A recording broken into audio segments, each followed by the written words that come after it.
एक दफा का जिक्र है, रेंडील नाम की एक खूबसूरत सल्तनत में दो बहनें रहती थी, एल्जा और अना।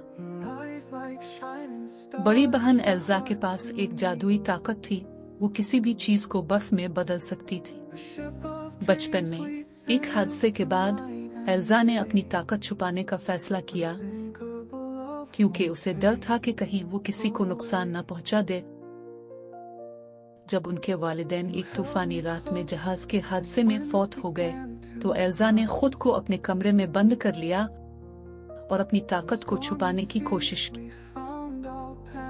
सालों बाद एल्जा की ताजपोशी की तकरीब के दिन एक हादसे के बाद उसकी ताकत सबके सामने जाहिर हो गई और वो खौफजदा होकर रेंडील से भाग गए। इसके जादू की वजह से पूरा इलाका बर्फ से ढक गया।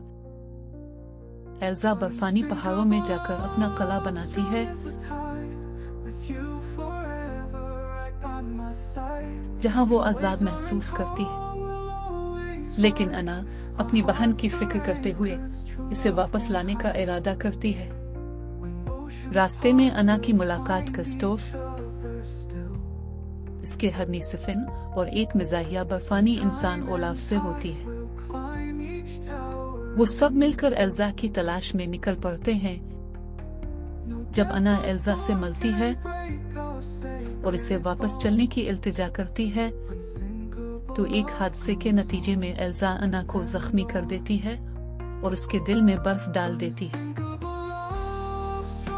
क्रिस्टोफ अना को पहाड़ी टर्वल्स के पास ले जाता है, जो बताते हैं कि सिर्फ हकीकी मोहब्बत का अमल ही इस बर्फानी जादू को तोड़ सकता है। एल्जा और अना की कहानी में कई मुश्किलात और आजमाइशें आती हैं। आखिर में अना अपने आप को एल्जा के सामने कुर्बान कर देती है ताकि उसे हंस से बचा सके। ये अमल अना की सच्ची मोहब्बत को जाहिर करता है और उसका जादू टूट जाता है।